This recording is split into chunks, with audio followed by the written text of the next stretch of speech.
Hey, good afternoon, everyone tuning in. My name is Jorge Brito. I'm Trailblazer Society Manager. I have Tom Sexton here with us, our Northeast Regional Director. You're gonna have to excuse my voice. I'm a little hoarse. There's a cold going through my house. Um, Before I get started and we start discussing the New England vision, I just wanted to introduce Tom. The other day, me and my wife were discussing people on staff and who has been on staff for how long. And I described Tom as a longtime dedicated trail advocate with decades of experience who has not only led the trail movement in parts of Pennsylvania across the country, but continues to do so. So to have Tom take some time to shed some light on this New England vision, which is kind of a relatively new project. I mean, it really formalized in 2019. I'm sure that it it goes farther back than that, though. But to have Tom here to just kind of run through this vision is really exciting. So everyone who's tuning in, if you want to send over questions in the chat, please feel free to do so. It'd be greatly appreciated. Tom's time is limited, so this is a real pleasure. So just wanted to give you that introduction, Tom. If you want to say a little bit about yourself, maybe I didn't cover, and then get started. Thank you, Jorge.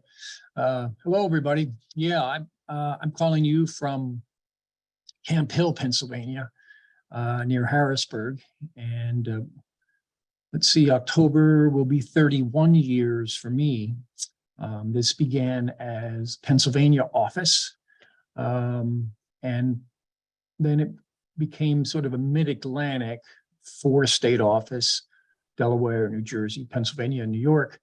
And then, how many years ago was it? 10 years ago or so, became the Northeast office with the 10 states, including New England. I spend my time mostly in the trail development world, although doing a lot of policy also. Although probably less policy now. I do some things at the Pennsylvania state legislature, and then try to help with some of the other states. But mostly trail development. Hard to get away from doing work in Pennsylvania, although I try, so I can put it where the work needs to be. Not too much going on in New York. I'm working in New Jersey, mostly northern New Jersey. And in New England, the states of Vermont, New Hampshire, and Maine, mostly with, maybe there's a couple of you from New Hampshire that are on the phone. Most of my time in New England, in New Hampshire. Yeah, it's I've gathered a lot of knowledge in 31 years, although now I'm having a harder time remembering it, right? So I thought I'd only last 30 years, but having fun, doing important work, and working with great people. So let's kick it off and talk about regional trail systems. Next. Oh, sorry about that. No, it's good. Oh, one back. Sorry. Yeah. So you are pretty much all familiar with the Trail Nation projects. We have 9 of them. The New England network, which I'm going to talk about, is not quite a full Trail Nation yet, but it's listed with them. You can see more information on the Trail Nation network, and I'll be the 10th of the 10 Trail Nation projects listed there. You can find out some more information. This, I've seen and been at the first meetings of a few of the Trail Nations, and have, I think, learned some things, seeing how they were launched and how they're being sustained. And I tried to apply that when working in New England. And I think some of that will come through. Also, as a planner, as a regional planner, I try to be strategic as possible, to look at what is impactful when I talk to folks that are trying to build networks or even a trail. And it's important to remember, but I see it often, that doing work for developing a trail network is not an inventory of every possible idea. That is not strategic, but that unfortunately is what happens quite often. And we really need to prioritize. And unfortunately, that doesn't happen enough when building out networks, because it's hard to say to somebody, nope, not yet. We're not ready for you. Yeah, Tom, I did get a few emails from people that were saying, well, what about X Trail in New Hampshire, X Trail? And that kind of hits on what you're saying right here and what we talked about earlier, where you got to kind of strike while the iron's hot. Right. Yeah, exactly. So be strategic. It's not an inventory, and you got to prioritize, like real prioritization elements, not generalities, but really specifics, maybe with numbers, or actually choose the trails that you're going to work on first. So keep these three in mind, please. Next. Spring 2019, I convened a group in New England, and this was in keeping with what I have done for my 30 plus years in this region. I will pull together 2 or 3 people from a state and then call everybody together on the average about every 4 years. And it'll be an overnight. We will pay for the lodging and the meals, and everybody else has to get there. I had never had one in sort of northern New England, so I decided to do it up in New Hampshire, which is sort of central. And we had representation from all the states. We had about 13 people up there and 6 staff. No, go back. And we, when putting the agenda together, and the agenda is usually policy and trail development, one day on one day on the other. I said, hey, I don't know it, and I probably should, but what's the New England, trail network? What's the kind of the glue here in New England? And folks said, well, there is none. And so I said, well, that sounds like a good place to start. So let's create what we think will be a good New England rail trail network. And this is what we had to start with. This is the Trail Link, very valuable tool, not just for seeing where to go, but I use a lot just in research. It's a really good tool to find out things I need to know, and as well as when members and users call us. So this was as my planning professor used to say at the University of Massachusetts, sort of this spaghetti, it's like all over the place, right? How do you make sense of that? So we tried to use those 3 guiding principles that I shared before that. Next, Jorge. And to prioritize, we had to say, well, what do we want to do here? What's our goal? And this was quite simply to unite the 6 states as quickly as possible. Now I say as quickly as possible, and Jorge actually brought this up, that it sounds like, maybe what's the hurry? Well, we all want to build these things before we're not around anymore, right? We want to use them. So that's not exactly a dollar word. Maybe that's only a nickel, but yeah, I mean, that gets the point across. We want to do this so in our lifetime, and we can use these trails sooner than later. So that was our goal. Next. And then we had to develop criteria so that we can be strategic, we can prioritize.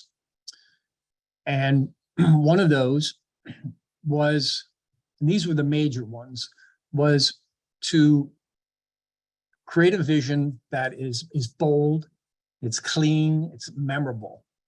You can see it, you can walk away from it, and it makes an impact on you, but you're gonna kind of remember it.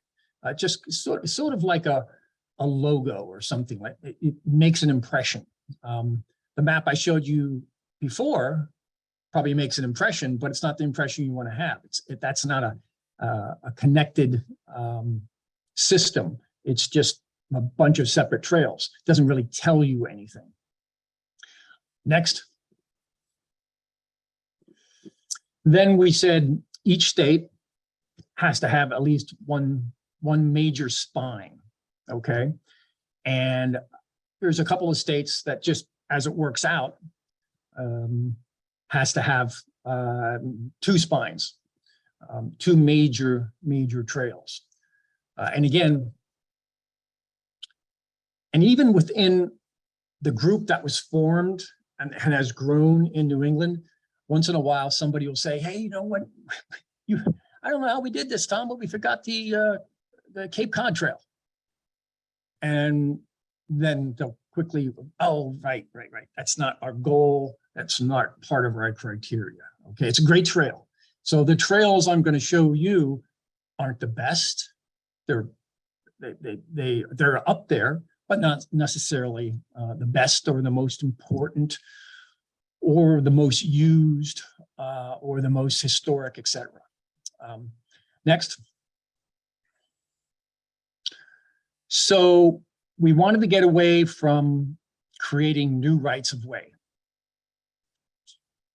That's tough. And creating new rights of way anywhere in America is very difficult. There's so many stakeholders now.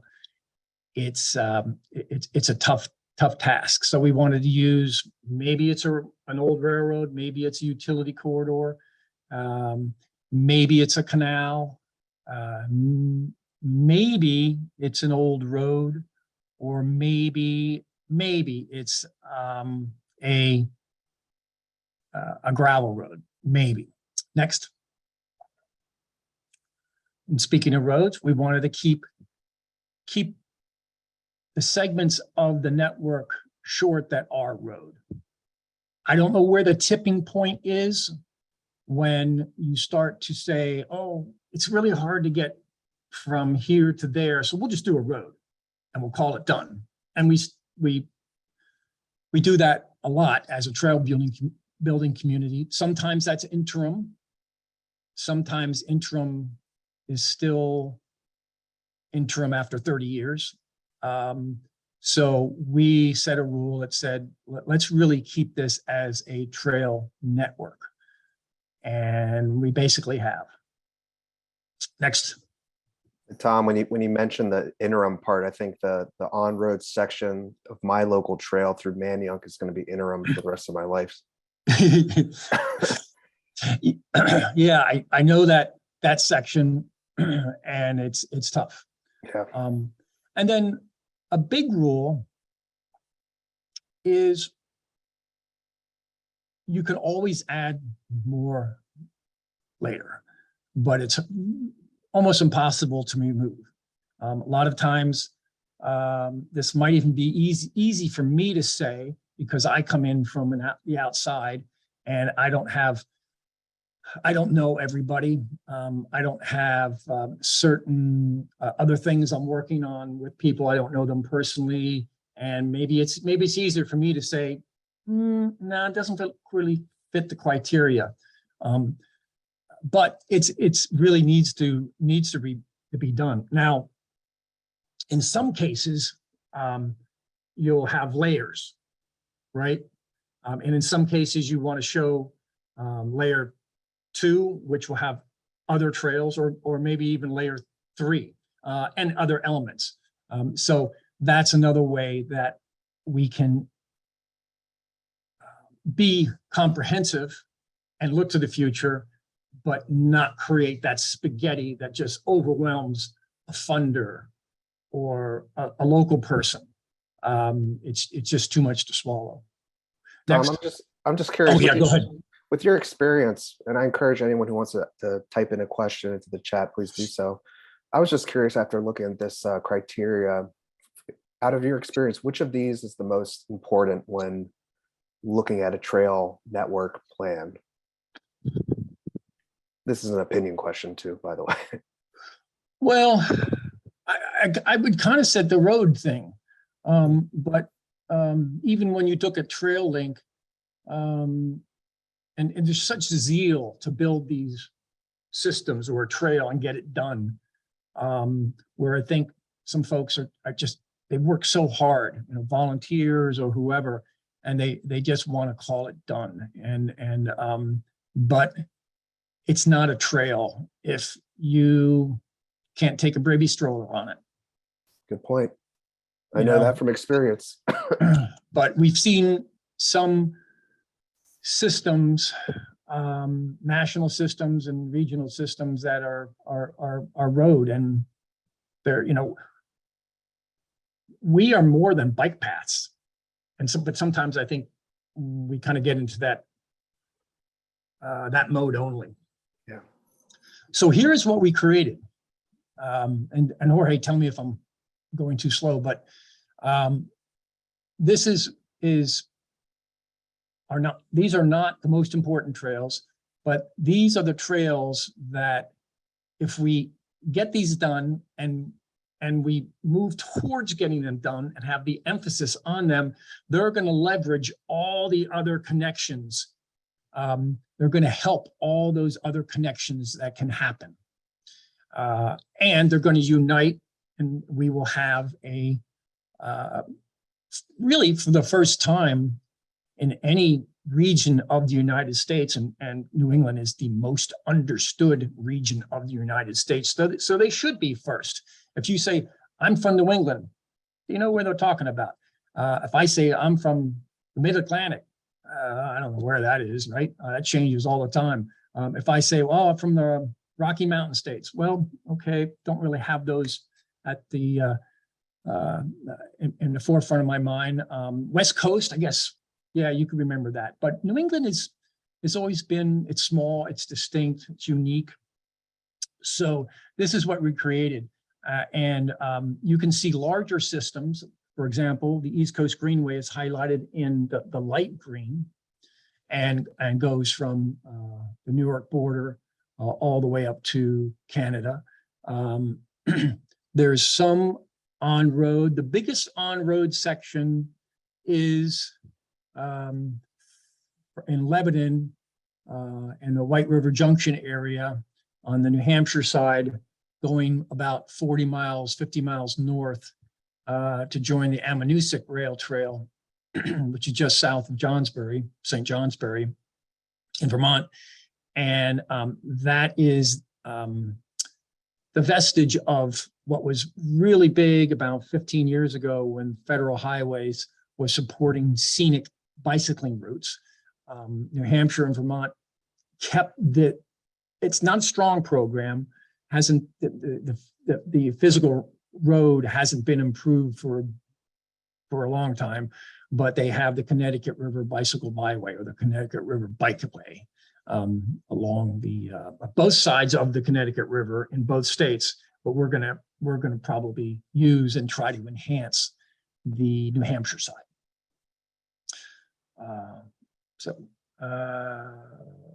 Anything else I want to say about? No, go ahead. Next. So one of the major gaps, I'd say, that I'm working on. And sorry, Jorge, go back one, and then I'll drop down into this detail. How am I doing for time? Okay, good. If you look at St. Johnsbury, up in the northern part of the map, that's in Vermont. In November, the 93-mile Lamoille Valley Trail, which starts up at the Canadian-New York-Vermont border, will be complete to St. Johnsbury.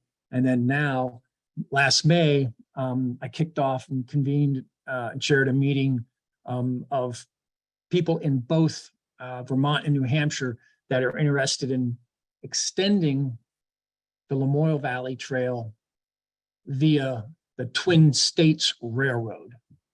And that Twin States Railroad would go two ways: to the Presidential Rail Trail that's already built in New Hampshire, and then south to connect to the Ammonoosuc Trail, which is 19 miles long and has existed for a while. So that about 32 miles of the Twin States Railroad is where I'm working a lot right now. It's a rural area. The junction of this will be in Whitefield, which is a very depressed town.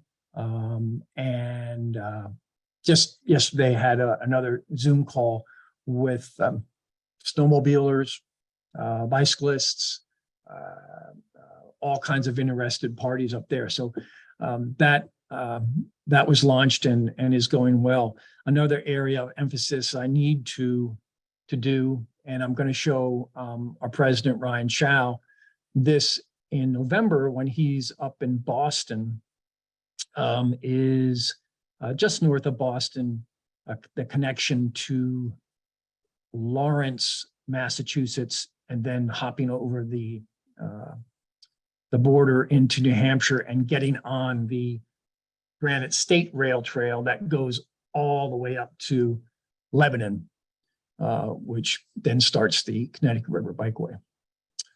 Next. I think I have about 5 more minutes. I want to make sure I leave some things for questions. So this is more of a detailed look at that area I just talked about. This is from TrailLink, and you can see on the left-hand side, just off the screen is Burlington, Vermont. And then as you move to the right, you might pick out Montpelier, which is the capital, and then further right, going a little bit north is St. Johnsbury. You can see the squiggly line of that finished part of the Lamoille, and then that will be complete all the way up to Morristown. The Vermont DOT is building that as we speak. And then I'm trying to connect from St. Johnsbury down to Whitefield, and then that's where it splits and goes to Littleton, and then goes east over to the Presidential Rail Trail, which is that big east to west line, and then into Maine. So that's a little bit of a detail. Yeah. And Tom, you described these connections, upcoming connections, as being pretty rural. Is that correct? Yeah.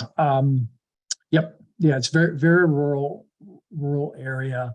A lot of second home development, I think, especially in 2020.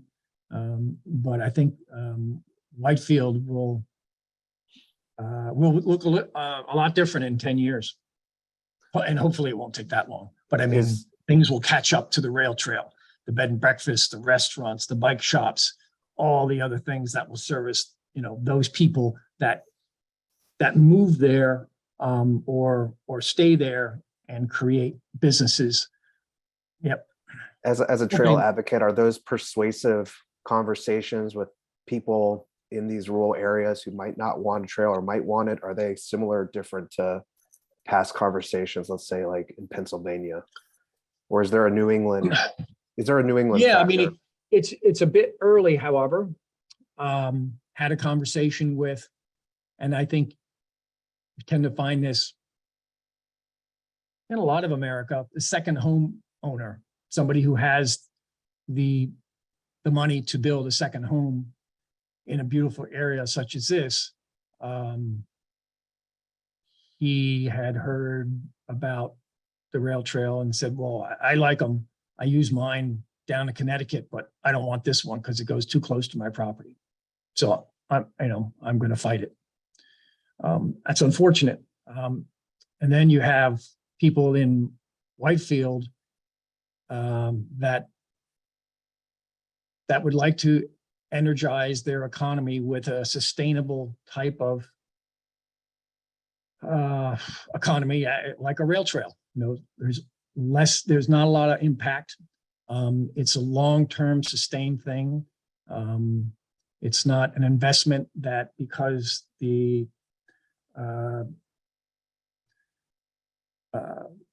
tax, what do you call it?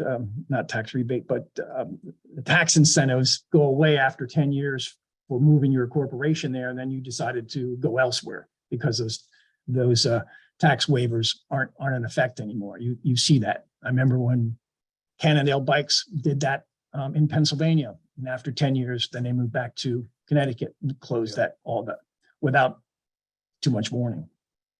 So rail trails are a really good investment, and that's what I try to stress up there. And then last, I think we have a couple minutes, so I don't want to go over. Here are the big connections that you had. This is the big connection, right? So we can, to the north. We can connect to the Empire State Trail, where past Governor Cuomo said, let's see, this was a year and a half ago, you got to get it done. And they did a year and a half ago, the Empire State Trail. The northern part of that from the A in Albany up to the Canadian border is 90% road though, and will be for a long time. But you can see it connects to Canada. It also is part of I've often thought about kind of giving this a name. It's sort of a mid-Atlantic trail, but it's that one that you see from Pittsburgh to Buffalo to Albany to New York to Philadelphia, and then just off the screen there is Washington, D.C., and then back to Pittsburgh. That's about 1,100 miles, and so much of that is done. So it'll connect to that too. So the Northeast will really, really have a great system. So that's it. That we have a minute or two. If there's any other questions or anything else that I've missed, Jorge, but it's been a pleasure sharing this with you. And I'm going to be up there in November for sure, and maybe in New Hampshire before that, but I'll be having a lot of Zoom meetings. So if you're from the area and would like to get together, that'd be great. Thank you. I had to chuckle a little bit when you concluded by saying that's it. 560 plus miles with 50% of it being already done. That's a lot, and it's ambitious, but also totally doable. And like I say, with a lot of these, if I wasn't involved in this is going to get done anyway. I'm just trying to speed it up.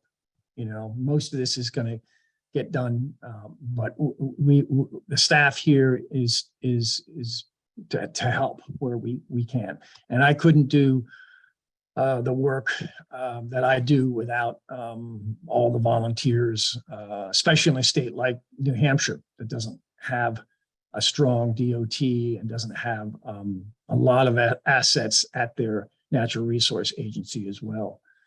So it's two hands clap to make clapping. Well, I'll give everyone a minute or so. If anyone has any last minute questions, feel free to type them into the chat. But Tom, I don't want to take too much more of your time. Let me just check the inbox here. And I think that will be the conclusion. Tom, I really appreciate it. Sure. It's always good to talk to you, and I'm looking forward to seeing you in October at the all staff meeting. Yeah, that would be awesome. It's been a minute. I don't think I've seen you since maybe 2 or 3 years now in person. Yeah, I think that's right. That's right. So Yeah. thank you Well, for the opportunity and hope to see some of you on the trail. yeah. Thank you to all our supporters, and have a good day. Stay cool out there.